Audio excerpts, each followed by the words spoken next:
자, 오늘부터 조선 들어갈 거예요.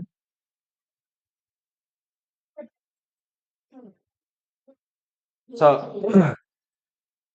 페이지 40페이지.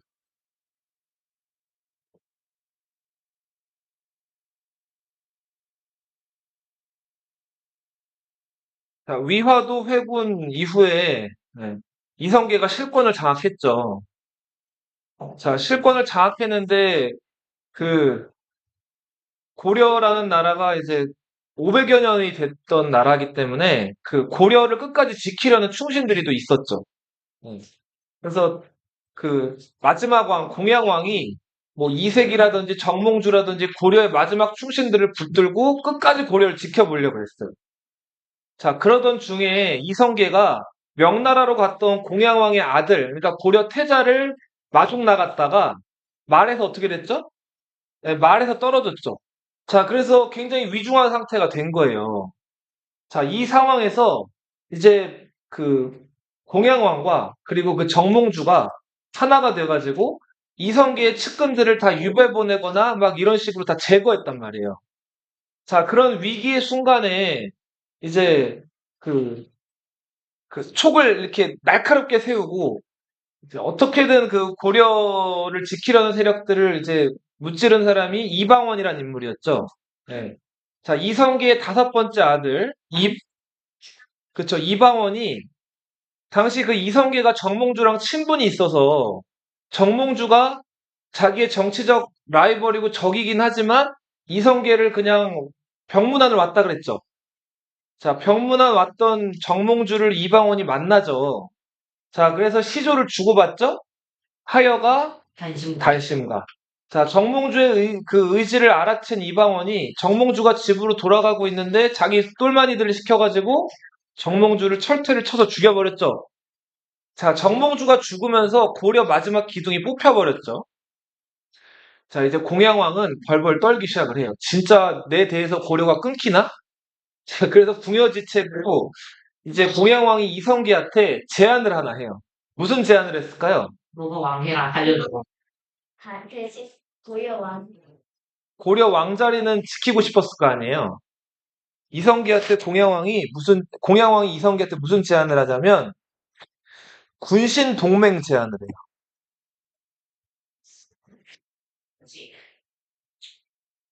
자, 이게 말이 돼요? 군주랑 신하가 동맹 맺는다는 거 들어봤어요? 보통 보통 나라 대 나라 간의 동맹은 맺어 군주 대 군주끼리 동맹은 맺어도 유교 사회에서 자 군주가 신하랑 동맹을 맺는다? 신하는 군주가 까라면 까는 거예요. 근데 지금 대등해지자는 거 아니에요. 이성계 쪽에서는 어땠을까요? 좀 어처구니가 없죠. 자, 근데 공양왕이 쫄라요. 동맹을 맺자고 신하 이성계한테. 그래서 결국은 이성계가 마지못해서 동맹을 맺어줘요. 자, 동맹 맺고 나서 공양왕은 휴 하고 이제 안도의 한숨을 내셨다 그래요. 자, 근데 두 달 후에 이성계를 따르는 신하들이 이제 그 고려 공양왕이 있던 수창궁 주변으로 딱 모여와가지고는 자, 소리를 지르기 시작을 해요. 자, 고려의 옥새를 내놓고 왕자리에서 물러나라는 거예요. 자, 그래서 공양왕이 울면서 가지고 있던 옥새 이런 것들을 내놓으면서 나는 원래 왕이 되고 싶은 마음이 없었는데 주변 사람들이 나를 억지로 왕으로 올렸습니다. 어떻게 내 대해서 고려가 끝나게 됐습니다 하고 울면서 자, 옥새를 내놓고 왕자리에서 물러났다는. 자, 그리고는 저 강릉으로 이제 유배를 가게 되는데 그리고 공양군으로 내려가죠, 왕에서. 자, 그리고 그 신하들이 공양으로부터 옥새를 받아가지고 이성계를 찾아가요. 자, 이성계가 아싸 하고 옥새를 받았다. OX? X죠. 자, 처음에 신하들이 옥새를 가져왔더니 이성계가 어떻게 했을까요? 거절해요. 거절도 아주 격렬하게 거절해요. 미친 거 아니야? 절대로 나는 고려 왕이 될 생각이 없고 불충한 신하로 남을 수 없다 그러면 거절한다. 한 번, 두 번, 세 번, 네 번 계속 거절해요. 그랬더니 신하들이 어떻게 했을까요? 돈을 줘요. 개경에 있는 이성계 집 그 대문을 부숴버렸다 그래요.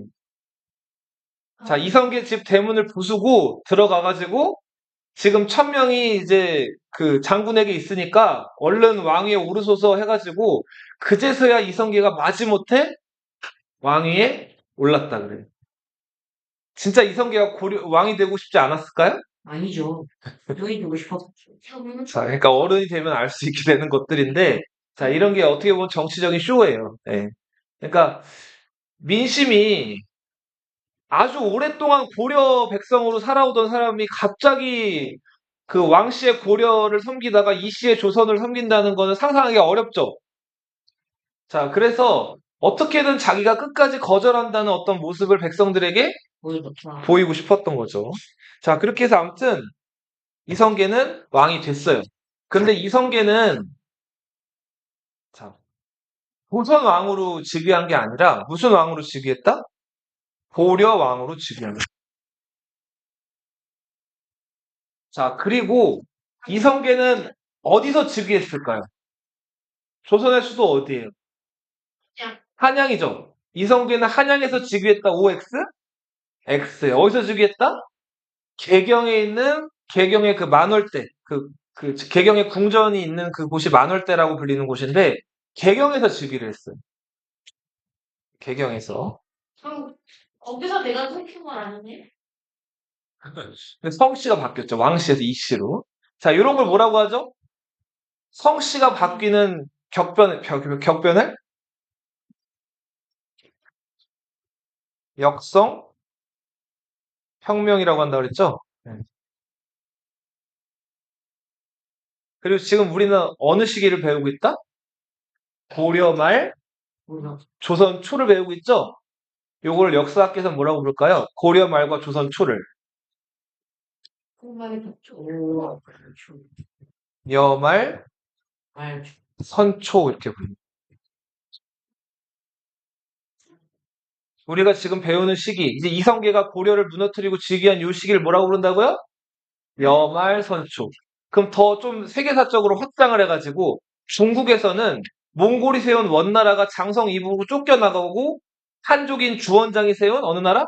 명나라가 그쵸, 서던 시기란 말이에요. 이 시기는 원명 교체기라고도 불리는 시기였다. 자, 그림으로 넘어가 보세요, 뒤에. 자, 태조 이성계의 어진이죠. 자, 임금이 입는 이 그 옷을 골룡포라고 부르죠. 무슨 포? 골령조. 조선시대 사극 보면 보통 조선 임금들 어떤 색깔 골룡포 입고 있어요? 보통 빨간색 골룡포 입고 있죠. 근데 예외적으로 조선의 초대 임금 누구만? 이성계만 푸른색 골룡포를 입어요. 그게 뭐 어떤 이유인지는 정확하게 알려져 있지는 않지만 아무튼 푸른 골룡포를 입죠. 자, 우리 고려 말의 대학자 이색이라는 사람 기억나죠?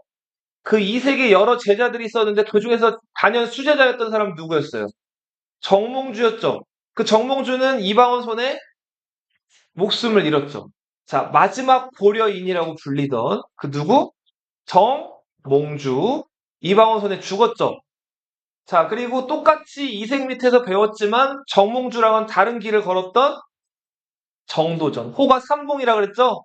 이 삼봉 정도전은 이성계의 오른팔로서 위화도 회군 같은 것들을 주도하고 과전법이라든지 조선을 세울 만한 기틀을 처음으로 만드는 사람이죠.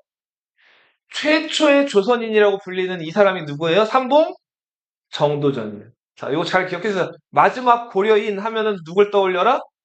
포은 정몽주를 떠올려라. 최초의 조선인 삼봉 정도전을 떠올려라.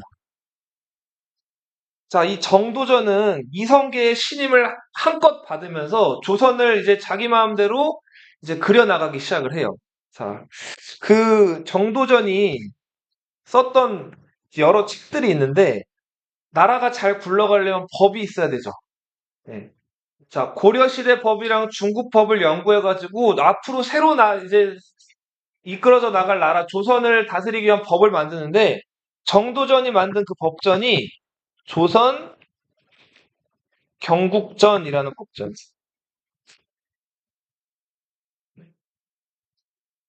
고려는 어떤 종교 때문에 망했어요? 이 종교 때문에 컸다가 이 종교 때문에 망해요. 불교 때문이죠. 처음에 태조 왕건이 불교를 중시하면서 불교의 힘으로 컸던 나라가 고려인데 문제는 고인물이 썩듯이 불교가 이런저런 지원을 받고 혜택을 받다 보니까 자, 많은 문제가 생기기 시작을 해요. 일단은 머리를 깎고 스님이 되면은 세금도 안 내고 군대에도 동원이 안 된단 말이에요. 그런 걸 악용해가지고 돈 있는 부잣집 아들들이 머리 깎고 절로 들어가가지고 군대를 피하고 그리고 원래 스님들은 여자 만나면 안 되잖아요. 스님들이 몰래 연애하고 애기 낳고 그리고 그 사찰에서 보유한 토지는 세금을 안 댄단 말이에요. 자, 그런 식으로 그 절이 많은 토지를 소유하고, 그리고 백성들한테 곡식 빌려주고, 이자 높게 받아가지고 받아 챙기고. 자, 이런 식으로 그 절이 문제가 돼가지고 불교 때문에 망한 게 고려인데, 그 불교를 신랄하게 비판해요. 자, 불시 잡변이란 책을 써요. 자, 이 불시 잡변, 불시가 누굴까요? 불시. 불시. 불교가 왜 불교예요? 음. 불이 무슨 불자예요? 아니, 부처님 할 때 불이죠? 그죠? 자, 그러니까 이 불씨는 어이 부처씨 하고 부르는 거예요. 예? 와. 그러니까 불교에서 부처님은 진짜 부처님 아니에요. 신이죠, 신. 근데 그 부처를 낮잡아서 야, 부처씨 이렇게 부르는 거예요. 이 잡변은 뭘까요? 잡? 잡. 잡고 찰 때 잡은 건가? 맞아요. 듣고 잡이에요. 부처의 개소리 이런 뜻이에요. 부처의 잡소리 이런 뜻이라고. 그, 그러니까 부처가 강조했던 많은 것들을 다 깐 거예요. 예수의 잡돌. 자, 그렇게 했던 이 정도전의 책 불시잡변. 그리고 대신에 이제 정도전이 내세웠던 조선을 다스릴 논리는 이런 학문이죠. 뭐죠? 정리야. 성리학이라는 학문이죠. 고려 말기에 충렬왕 무렵에 원나라로부터 들여왔던 새로운 유학. 자, 공자, 맹자의 말씀을 송나라 때 대학자 주자가 발전시켜서 만든 주자학이라고도 불리는 무슨 학? 성리학. 성리학은 어떻게 하는 학문이라 그랬어요? 도별하는 학문이라 그랬죠? 네. 남자, 여자, 귀. 그쵸? 존비, 존엄하고 비천하고, 높고 낮고, 그쵸? 군주랑 신하, 네. 자, 요런 식으로, 그리고 중화, 중국이죠? 황하 주변에 중화, 나머지는 오랑캐. 오랑캐를 이라고 했죠? 화이. 네. 자, 요런 식으로 이렇게 구별하는 학문이에요. 요게 성리학인데, 예, 요런 생각하는 유학, 이런 성리학을 조선의 기본 이념으로 삼은 사람이 정도전이다. 그리고 과거 시험은 지금으로 치면 수능 시험 같은 시험이죠. 이 과거 시험의 주요 과목으로 성리학 서적들이 이제 채택이 돼요. 와, 그럼 진짜 고수 때 공부해보면 억울하겠다. 그렇죠. 억울하겠죠. 그리고는 사실 그렇네. 자, 이성계가 이제 고려 왕으로서 즉위했을 때 나이가 60살이었어요. 모르겠네. 자, 60살이면 지금도 지금은 100세 시대라고 해서 오래 사시지만 지금도 적은 나이는 아니죠. 근데 이 시대 때 60살이면 어때요? 장부가 있죠. 고령? 고령이죠, 고령. 언제 죽어도 이상하지 않은 나이. 요 당시 때는 40도 못 돼서 죽는 사람도 많았어요. 35는 보다는 더 살기도 했지만 아무튼 60이면 고령이었단 말이에요. 그런데 이제 막 왕이 됐기 때문에 왕의 뒤를 이을 후계자가 아직 정해지지가 않은 상황이었겠죠. 그래서 그 후계자를 정해야 되는 상황이었어요. 그리고 이제 고려 시대와 달리 조선 시대 때부터는 왕의 후계자를 뭐라고 불렀을까요? 세자. 세자. 세자라고 부르게 돼요. 봐봐요. 자, 왕 위에 중국에는 뭐가 다스려요? 황제가 있죠. 황제의 아들을 황태자라고 부르죠. 이 태자는 필태자라서 황제국에서만 쓰는 표현이에요. 근데 고려에서는 겉으로는 중국에게 복종하는 척을 하면서 안으로는 고려 왕들이 황제를 칭했단 말이에요. 우리 그 주변 국가를 상대할 때, 중국을 외에 다른 국가를 상대할 때는. 그래서 고려시대 때는 고려 왕의 후계자를 태자라고 불렀어요. 자, 근데 조선시대 와가지고는 명나라의 머리를 납작 엎드렸기 때문에 이제 황제 아래 황제가 임명하는 뭐가 있죠? 왕이 있죠? 예, 조선은 이제 왕국으로서 황태자보다 격이 하나 낮은 왕세자 이런 표현을 써요. 조선 왕의 뒤를 이을 후계자를 뭐라고 부른다고요? 왕세자. 두 글자로는 세자 이렇게 부릅니다. 자, 그래서 아무튼 이성계가 왕이 되고 나서 이제 세자를 책봉해야 돼요. 책봉이라고 하는 건 임명한다는 뜻이에요. 네. 자, 이성계에게는 두 부인이 있었고 8아들이 있었어요. 부인이 몇 명? 9명. 그리고 아들이 몇 명? 8명. 자, 첫 번째 부인이 신의왕후 한씨예요. 자, 우리 조선의 첫 번째 왕후예요. 무슨 왕후? 자, 이 사람은 아직 이성계가 고려 장군이던 시절에 예, 이성계의 첫 번째 부인이었어요. 이성계가 원래 어디 출신이에요? 아니요. 전주 아니에요. 미장. 함흥 출신이죠, 함흥. 동북면 출신이었잖아요. 그죠? 그래서 오랑캐 막 때려잡으면서 유명해진 사람 아니에요. 그죠? 자, 이성계가 그 함흥에 있을 때 얻은 부인인데, 함흥은 고려 입장에서 중앙이에요, 지방이에요? 지방. 지방이죠. 수도가 아니니까. 자, 지방을 가리키는 한자 한 글자로 뭐였죠? 향이었죠, 향. 향리 기억나죠? 중화시 이번에 나왔던 거. 신의왕후 한씨가 향처였어요, 향처. 지방에 둔 처. 자, 향처였던 신의왕후 한씨 사이에서 6아들을 낳아. 절대 몰라.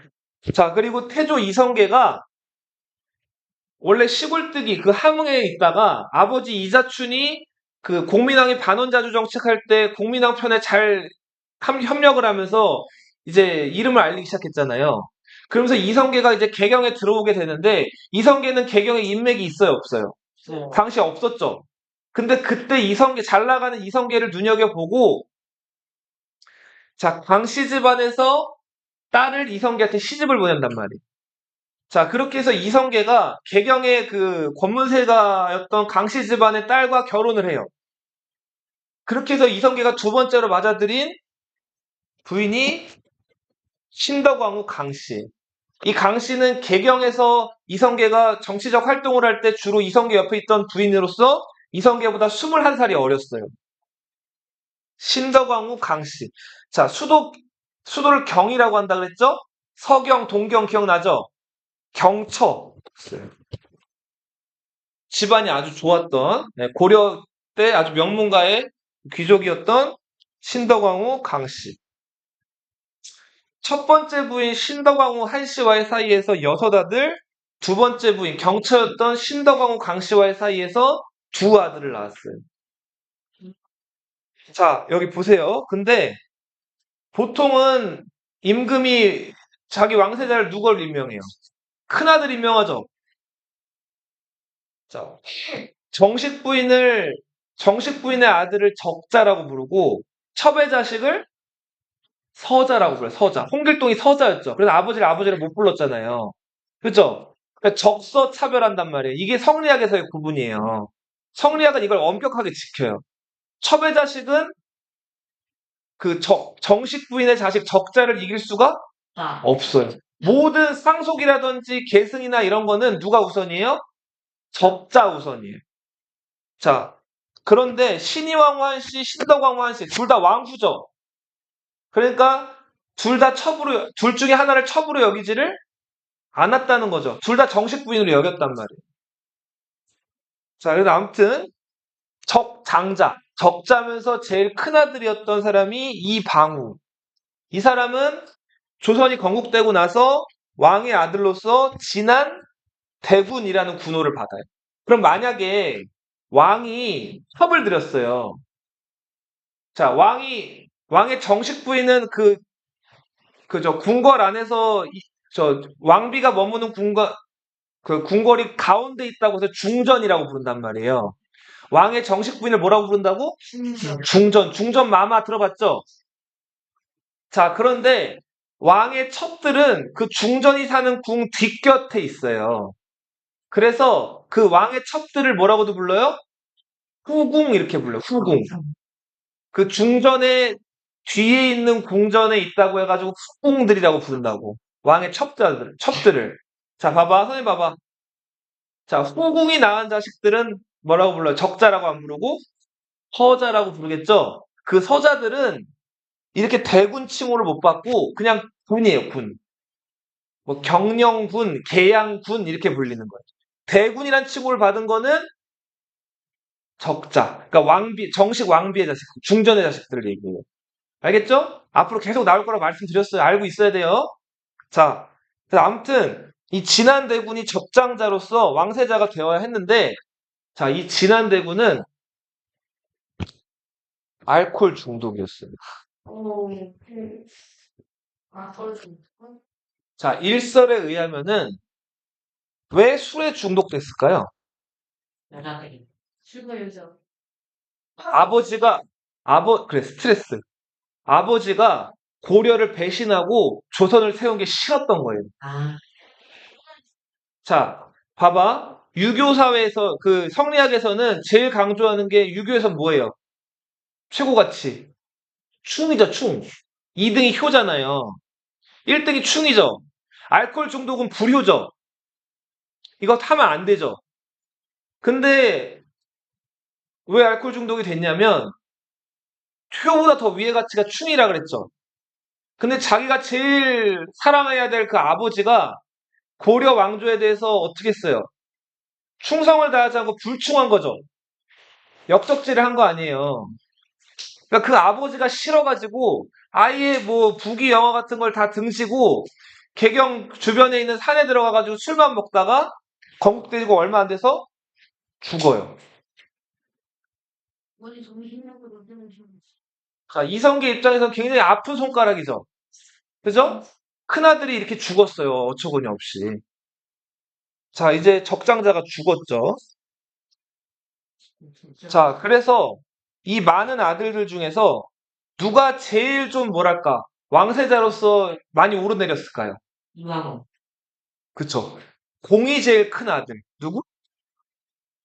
방원이죠.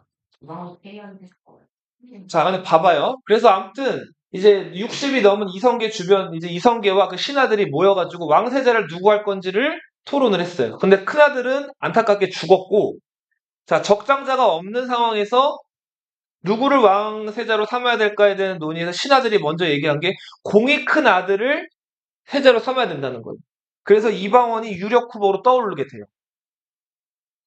자, 정부적인. 그래서 이성계도 그러면 이 정한대군이 그래도 공이 크고 고려시대 유일하게 과거에 급제했단 말이에요.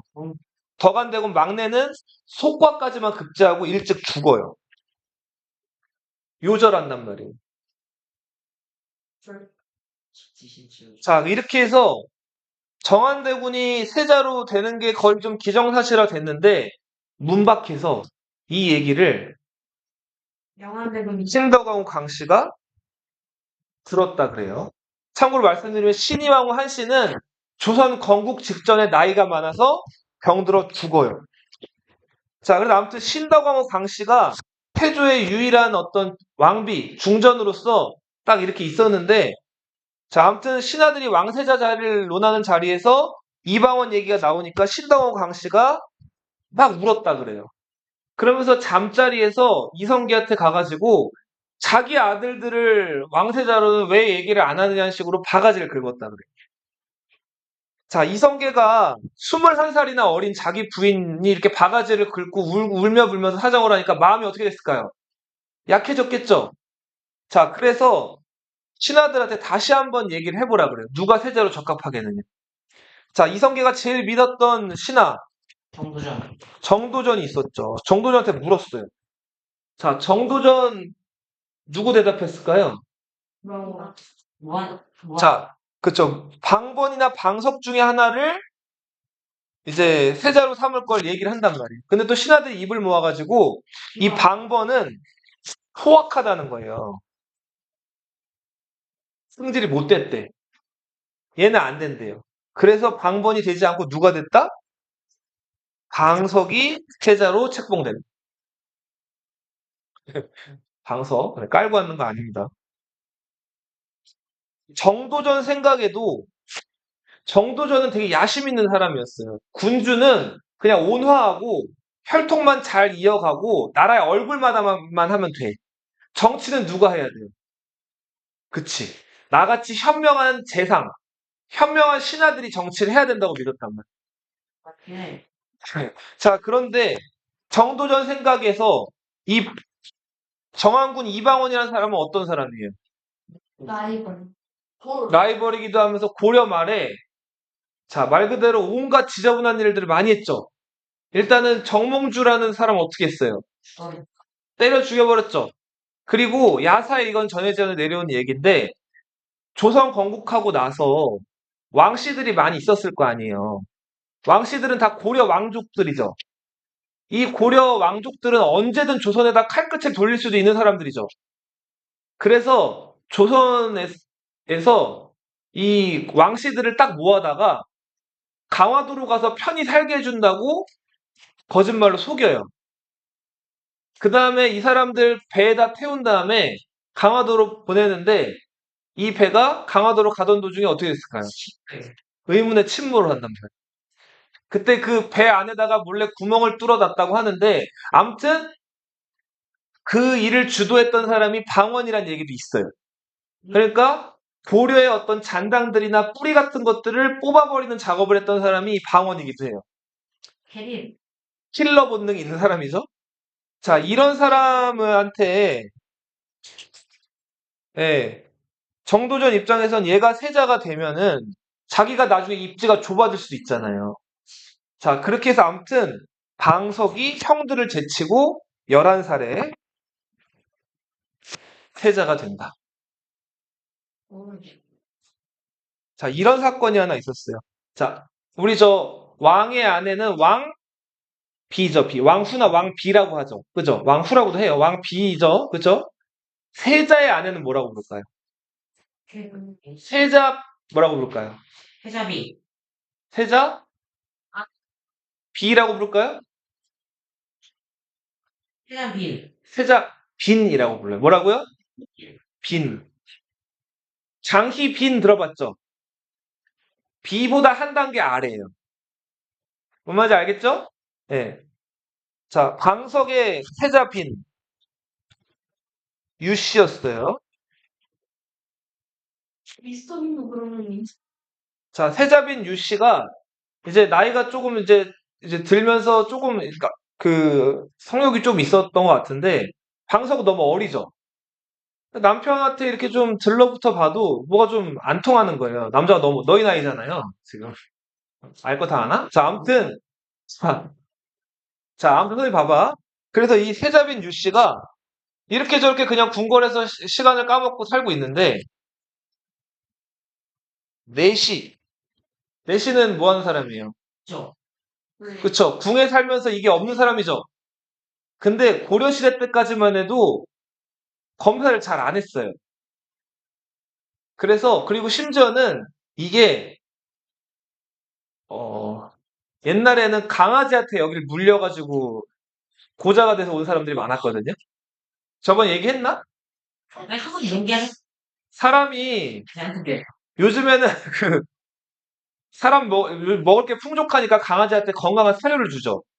근데 예전에는 먹을 게 없으니까 그치 사람 그 쓰레기나 똥이나 이런 것들을 개들이 많이 먹었단 말이에요. 그래서 아기들 어렸을 때 이제 똥을 못 가리니까 여기 바지에다 똥 싸죠. 그죠? 그럼 여기 냄새가 나겠죠. 기저귀 갈아주고 하잖아요. 그럼 개들이 고기를 물어. 그죠? 그 냄새가 나니까 그 애들 여기를 막 후비는 거예요. 그러다가 여기 땅콩이 보이면은 그걸 뜯어 먹는 거예요. 허물는 것을 자, 그래서 여기가 없어져서 그 궁으로 들어와가지고 내시가 되는 사람들이 많았어요. 알죠. 그치? 여기 욕구가 제거되니까. 그래? 뻘짓을 안 하니까. 자, 근데 선생님 봐봐. 선생님 봐봐. 근데 그 중에 여기가 좀 어설프게 뜯겨가지고 소위 말하는 재생이 된 사람들이 있어요. 걔 해기된다고. 그러니까 어정쩡하게 뜯겨가지고 어떻게 나은 거예요, 이게. 자, 아니면 한쪽만 뜯기거나. 이거를 되살이라고 불러요. 되살이. 뭐라고요? 되살이. 자, 그랬던 넷이 이만이라는 사람이 있었어요. 이 넷이 이만이 어리디 어리고 예쁘디 예쁜 세자빈을 보고 우쩍 솟은 거예요. 그래서 어떻게 했을까요? 러브러브를 했죠. 근데 세상에 비밀이 있어요? 이게 발각이 돼요. 그래서 유 씨가 궁 밖으로 쫓겨나고 이만은 참수가 돼요. 죽였죠. 조선 정부에서. 자, 되게 왕실 입장에서는 어떤 일이에요? 그냥. 부끄러운 일이죠. 백성들 보기에. 그죠? 자, 근데 아무튼 이렇게 지금 나이가 많은 형님들을 제치고 막내가 세자가 됐어요. 이 형님들은 어땠을까요, 기분이? 봐요. 매우 매우 나빴겠죠? 그죠? 키 이방원.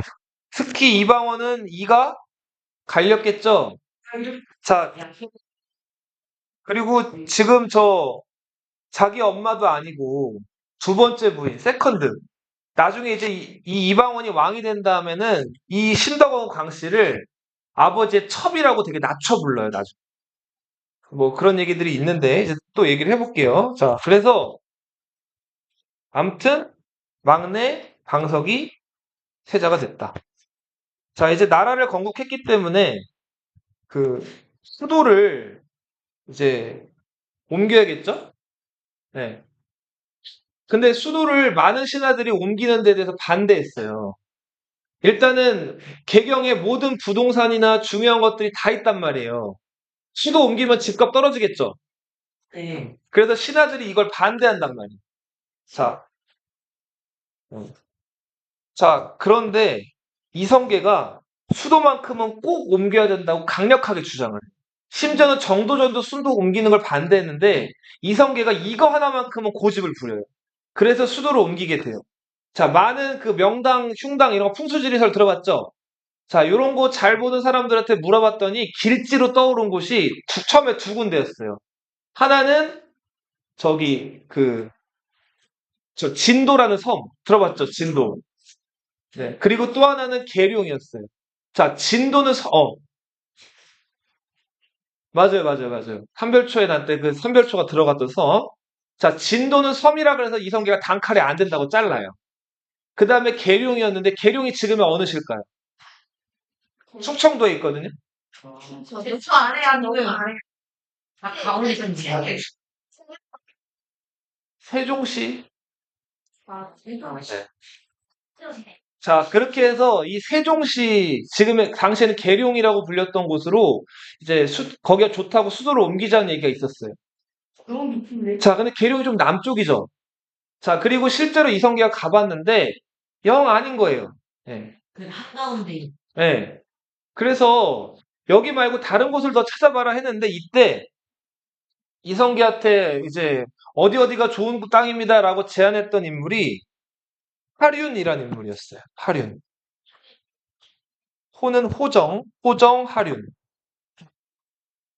이 하륜은 역시 이색의 제자였어요.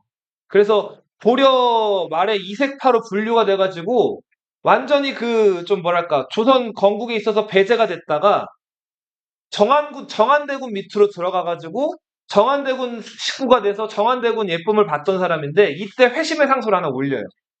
하륜이 처음에 수도 옮기는 지역으로 제안했던 곳이 무학이라는 곳이었어요. 잘 집중해. 하륜이 처음에 수도로 제안했던 곳이 어디였다고요? 무학. 이 무학이 어딜까요, 지금의? 춘천. 연세대. 나중에 이 중에도 있겠죠, 갈 사람. 이대. 네. 서강대. 연세대, 이대, 서강대가 있는 이 동네 어디예요?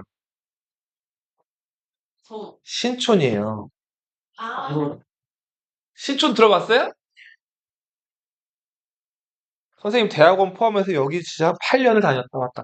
이 연습가 선생님 서강대. 신촌이 연대, 서강대, 이대가 있는 동. 네. 자, 암튼 이 무학인데 봐봐.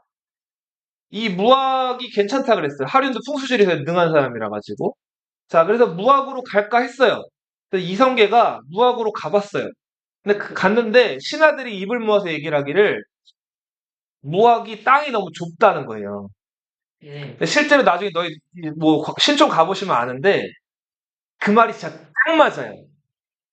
그 무학 뒤에 저 신촌 뒤에 안산이라고 그 연대 뒤에 안산이 있는데 그 안산 앞에 그 신촌 그 연대 그 길이 있단 말이에요. 독수리학고 해가지고. 자, 근데 그 신촌 거기가 진짜 길도 좀 좁고 되게 좀 아무튼 아기자기해요. 자, 그래서 여기를 좀 아니라 그래가지고 그럼 어디가 좋을까 했어요. 근데 이성계는 조선의 임금이긴 하지만 이성계의 친구로 무학대사라는 스님이 있었어요. 예. 이 무학대사도 풍수지리에 능한 사람이었는데 이성계의 부탁을 받아가지고 이 신촌 주변에 여기저기 또 수도가 어디로가 좋을지를 찾아다녔단 말이에요. 그래서 무학대사가 신촌에서 무학이죠. 여기서 동쪽으로 가봤어요. 자, 동쪽으로 가가지고 여기 괜찮은 거예요.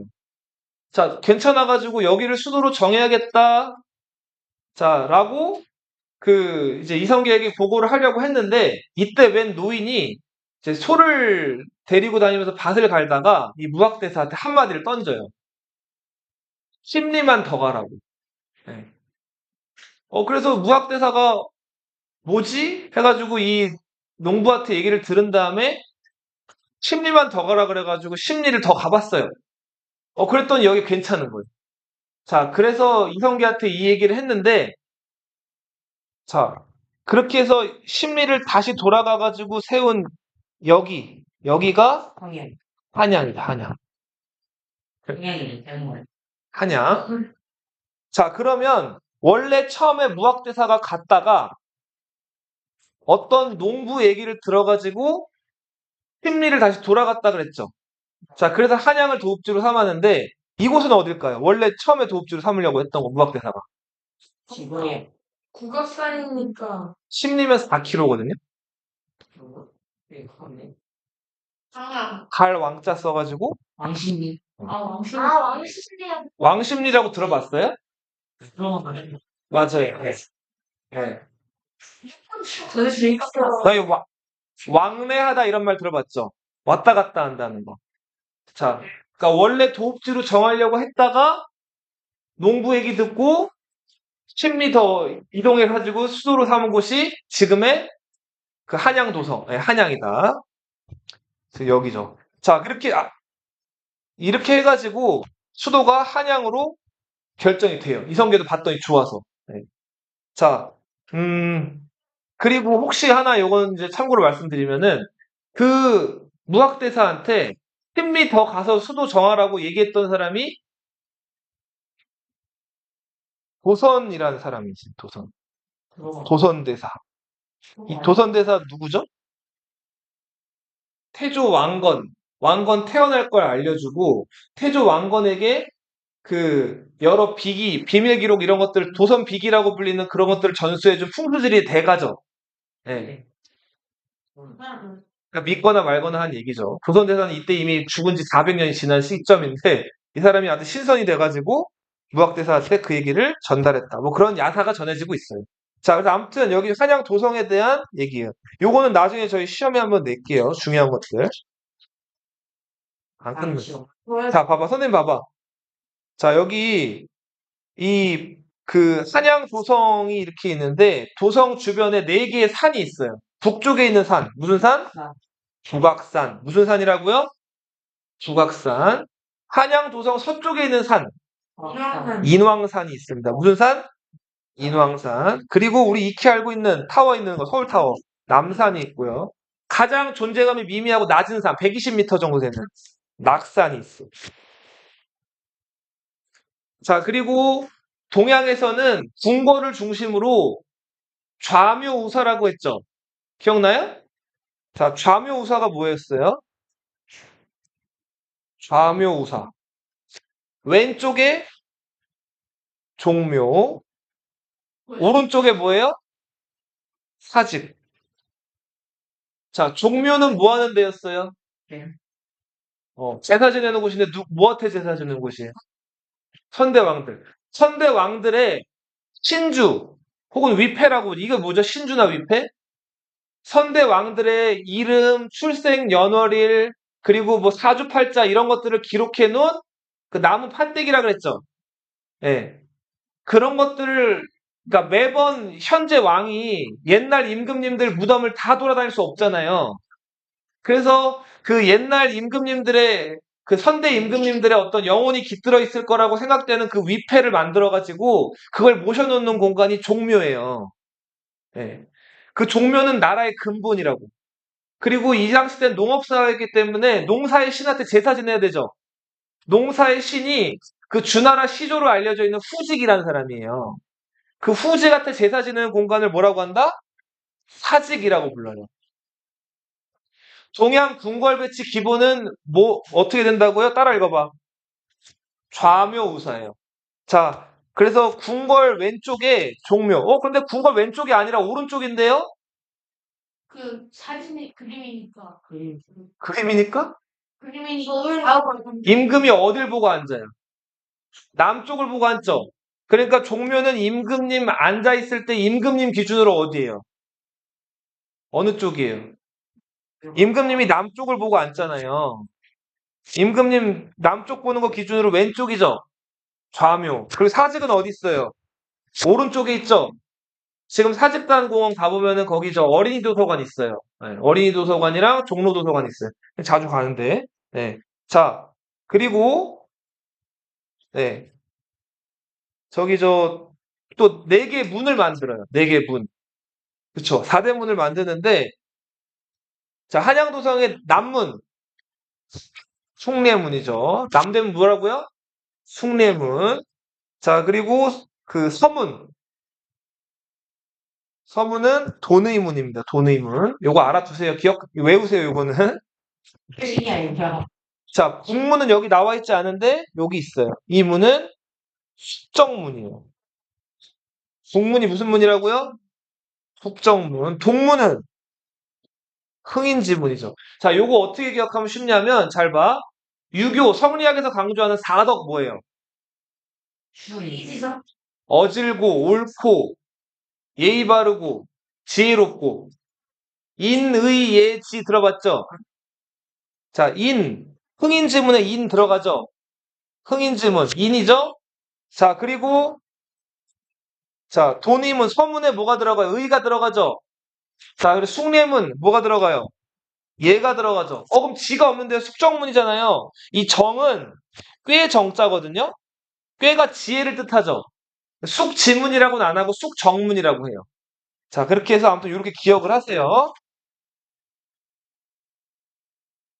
그리고 인, 의, 예, 지에다가 하나 덧붙이면은 플러스 신을 덧붙이면 신은 뭐죠? 믿을 신자죠. 자, 요렇게 요 네 가지는 사덕이라고 하고 신까지 덧붙이면 5개죠. 이거는 오상이라고 불러요. 뭐라고 부른다고요? 오상. 자, 신은 어디 들어가 있냐면 자, 여기 12월 31일 저녁에 종치죠. 네. 무슨 종쳐요? 보신각 종치죠. 보신각 할 때 그 신이 무슨 신자? 이 믿을 신자예요, 이거. 알겠죠? 그 보신각이 있는 그 보신각 종이 있는 여기 지하철 역이 하나 있거든요. 무슨 역이에요? 지하철 종각역 들어봤어요? 종각. 네. 그리고 종묘 앞 이후 거리를 무슨 거리라고 불러요? 육조거리라고도 부르고 육조거리 이렇게. 종묘 앞 이후 거리를 뭐라고 불러요? 종로라고 부르죠. 아이고 진짜 종 종묘 앞 거리를 뭐라고 부른다고요? 종로 1가 종로 2가 종로 3가 들어봤어요? 자, 그리고 보신각 쪽에 있는 그 역을 무슨 역이라고 한다고요? 도시. 종각역이라고 한다고, 종각. 알겠어요? 보신각 종이 있는 역, 종각역이에요. 자, 그리고 이 한양 도성을 지은 다음에 궁궐을 건설하는데, 궁궐, 우리 정궁이 어디예요? 경복궁이죠. 이 경복은 정도전이 서경이라는 옛 곳 갔다 와 하셨어요. 그 옛 문헌에서 따온 이름이에요. 경복궁 이름을 누가 지었다? 정도전. 그 궁이 더 큰 개념이라면 궁 아래 여러 건물들이 있죠. 그 건물들을 무슨 전 이렇게 부르죠. 그치. 자, 경복궁에서 임금이 이제 뭐 즉위식을 가지거나 뭐 이런 예식을 가질 때 있는 건물이 무슨 전? 근정전. 그는 무슨 근자예요? 부지런할 근자예요. 부지런하게 정치해라 이거예요. 자, 그리고 신하들이랑 모여가지고 나라 중요한 정책을 논의하는 자리가 사정전. 사는 무슨 사자일까요? 생각할 사자예요. 무슨 사자? 강령전. 이건 뭐 하는 데일까요? 임금님 자는데. 교태전. 중전마마 자는데. 네. 자, 요런 건물들이 있죠. 요런 건물들 이름을 다 누가 지었다? 삼봉? 정도전이 지었다. 자, 그런데 오늘 요거 얘기만 하고 마지막으로 마칠게요. 자, 봐요. 자, 이렇게 도성도 건설이 되고 천도도 이루어졌어요. 자, 세자도 딱 정해졌죠, 막내로. 자, 그래서 이제 핑크빛 어떤 그 앞으로 장밋빛 나라가 잘 이끌어지겠다. 자, 이런 얘기들만 이제 막 이렇게 구성이 나왔는데 이 와중에 이제 불만이 잔뜩 차 있었던 사람 누구? 그쵸. 자기 1392년 건국이 돼서 조선이 1394년에 한양으로 천도를 해요. 천도가 뭐죠? 수도를 옮기는 거죠? 앞으로 넘어가 보세요. 한양 천도. 자, 그리고 나라 이름을 뭐로 정할지에 대해서 이제 고려라는 이름 버려야 되잖아요. 당시 두 가지 안건이 올라왔어요, 신하들한테. 첫 번째는 화령. 화령은 예전 이성계가 있던 함흥 있죠? 그 동북면에 이성계가 살던 그 동네 이름이 화령이었단 말이에요. 자, 그래서 화령으로 할 건지 아니면은 옛날 옛적부터 우리 고조선 있었죠? 자, 거기서 조선으로 할 건지 논의가 분분했어요. 자, 이렇게 결정을 못할 때, 자, 신하들이 어떻게 제안했을까, 이성계한테? 명나라 황제한테 허락을 받자 그래요. 두 개 안건을 올려서. 자, 그렇게 해서 명나라 황제한테 사람을 보내요. 이때 사신으로 갔던 사람이 한상질이라는 사람이에요. 한상질이라는 사람이 국호를 화령으로 할지 조선으로 할지를 명나라 황제한테 가서 여쭤보고 와요. 그랬더니 명나라 황제가 뭐라 그랬을까요? 조선이 좋겠다. 자, 그렇게 해서 국호를 조선으로 정하게 돼요. 이게 참 어떻게 보면 좀 쪽팔린 거죠. 나라 이름도 우리가 직접 정하지를 못하고 누가 정해준 거예요? 예, 중국 황제가 정해준 거예요. 자, 정도전은 궁궐 이름도 자기가 다 짓고 열심히 나라를 이끌어갈 책들도 썼어요. 불시잡변, 조선격국전. 자, 이렇게 해서 나라를 이제 잘 이끌어가고 있는데 요 무렵에 이성계가 그토록 예뻐했던 그리고 그 예뻐해가지고 그 사람이 낳은 아들한테 세자딸이까지 책봉했던 신덕호 강씨가 그쵸. 건국 2년 만에 병이 들어서 죽어요. 이성계가 어땠을까요, 마음이? 너무너무 슬펐겠죠? 자, 이제 막 40대 초반인데 죽은 거예요. 자, 그래서 이성계가 너무너무 슬퍼해가지고, 보통은, 자, 이 그러니까 왕이나 왕비가 죽으면, 이 그러니까 도성 안쪽에 묻을까요? 아니면 도성 바깥에 묻을까요? 그쵸. 사람들 통행도 해야 되고, 자리가 없어. 그쵸. 자리도 없기 때문에 보통은 명당 자리를 골라가지고 양지 바른 곳에 바깥에다 묻는단 말이에요. 근데 예외적으로, 그쵸. 궁 근처에다 묻는단 말이에요. 자, 그 궁 근처에 묻은 곳이 그 지금의 정동이에요, 정동. 네. 너희 나중에 그 종로 가보면 그 종로 한복판에 정동이라는 동네 있거든요. 아주 그, 맞아, 맞아. 한옥 같은 거 이제 고풍스러운 건물들 많고, 예, 그런 곳 있는데, 자, 여기다가 그 무덤을 써요. 그 무덤이 이제 정릉이에요, 정릉. 아, 그 정릉은 이제 중종의 릉이고, 아무튼, 이 정릉이 만들어진 동네라고 해서 그 종로에 있는 동네 이름이 뭐라고요? 정동이라고. 근데, 이제 또 얘기해볼게요. 자, 강 씨가 이제 죽었어요. 이성계 되게 슬퍼했죠?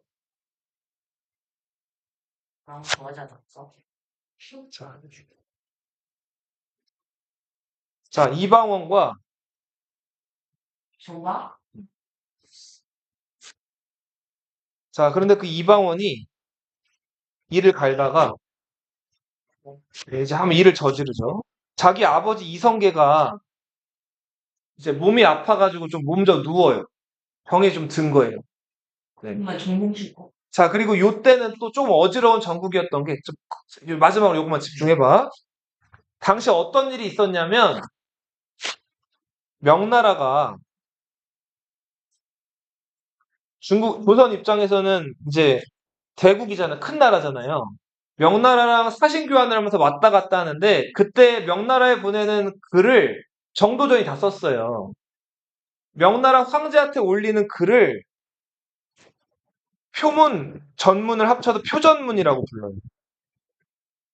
근데 이 표전문에 굉장히 정도전이 자신감 넘치면서 명나라 황제한테 눌리지 않겠다는 식으로 명나라 황제를 좀, 뭐랄까, 좀 어린아이 다루듯이 좀 이렇게 낮잡아 부르는 표현들을 정도전이 자신감 넘치게 썼단 말이에요.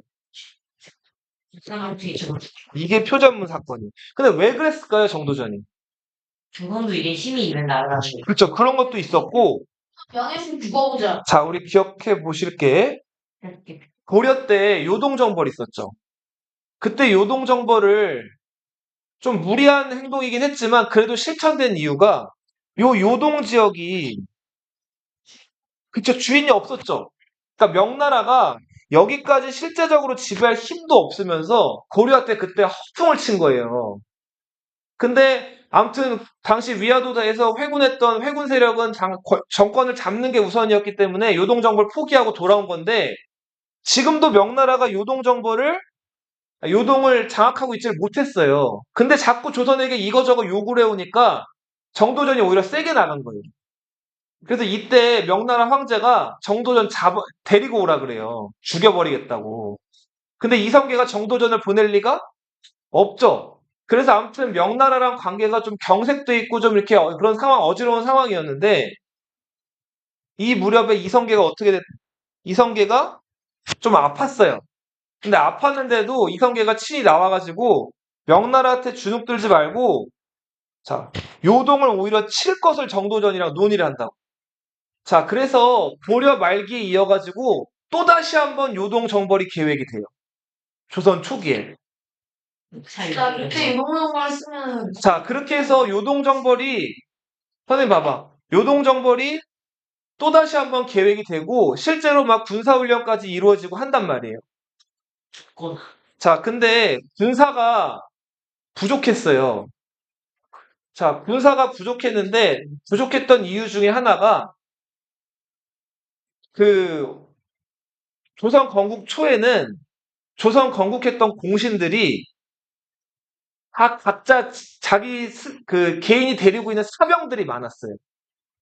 개인 그치. 나라 병사가 아니라, 개인 집에서 먹이고 재우고 하면서 무기도 가지고 있는 사병들이 많았다고. 근데 이 사병들을 다 모으면, 노동을 정벌하고도 남을 만한 병력인데, 아무튼 그 공신들 병력이 워낙 많았단 말이에요. 그래서 정도전이 이성계한테 얘기를 해가지고 그 사병들을 다 국가의 병사로 만들자는 거예요.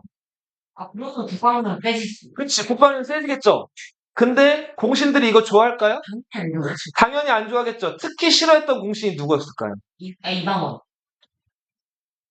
안 그래도 정도전이 마음에 안 들었어요. 근데 자기 집에 데리고 있는 군사들 뭐 200, 300명 이런 것들 다 데려가겠다는 거예요. 그러니까 안 되겠죠? 이성계가 때마침 몸이 아팠다 그랬죠? 자, 이방원이 자기 집에 있는 사병이랑 자기 형님들 사병 다 연락해가지고 모아요. 자, 그 다음에 정도전이 그날 방심하고 있었는데 자기 오른팔이었던 남은이라는 사람이랑 남은 그리고 미안. 뭐 심효성 자 이런 사람들이랑 기생집에서 술을 먹고 있었어요 밤에. 자, 그 밤에 술 먹고 있었는데 이방원이 자기 집 사병을 데리고 정도전을 쳐요. 이것도 막 자, 정도전을 쳤는데 실록의 기록에 보면 정도전이 어떻게 했다고 나와 있을까요? 도망치지 않고 그냥 죽어. 그 기생집 안에 들어가서 그 침실에 숨었다고 나와요. 근데 이방원 군대가 이렇게 이걸 포위하니까 정도전이 엉금엉금 기어 나왔다 그래. 그 다음에 살려달라고 빌었다 그래. 바짓가랑이 잡고. 근데 이방원이 이거를 어떻게 했다? 죽여요. 단칼에 죽여버렸다. 아직 잘못하면 빨리. 자, 그 자리에서 남은도 죽고요. 심효생도 죽죠. 자, 이런 식으로 이방원이 이성계의 오른팔이라고 할 수 있는 정도전을 제거해요. 그리고 바로 궁으로 들어가서 누구 죽였을까요? 위안대군. 그쵸. 왕세자, 방석을 죽이고 왕세자의 형이었던 방번도 죽여버려요. 자, 이게 왕자였던 정한대군이 일으킨 1차 왕자의 난이에요. 뭐의 난이라고요? 1차 왕자의 난. 이게 1398년 무인년에 일어났기 때문에 무인정사라고도 불려요. 뭐라고 부른다고요? 자, 죽일 사람 다 죽이고 궁으로 들어가서 자, 병들어 누워있는 아버지 이성계를 찾아갔어요. 그래서 늘 자, 그리고 다 얘기를 했죠. 이성계 어땠을까요? 한대. 화가 많이 났겠죠? 화가 많이 나가지고 자, 옥새를 가져다가 자기 지금 살아있는 아들 중에 제일 큰 아들 누구한테? 이방구한테 옥새를 줘버려요. 자, 그리고는 자기는 왕위에서 물러나고 상왕이 된단 말이에요. 그렇게 해서 얼떨결에 두 번째 임금이 된 사람이 누구다? 정종 이방과. 자, 그러면 왜 이방원이 바로 왕이 안 됐을까요? 죽였으니까 사람들 지금 많이 죽였죠? 그죠?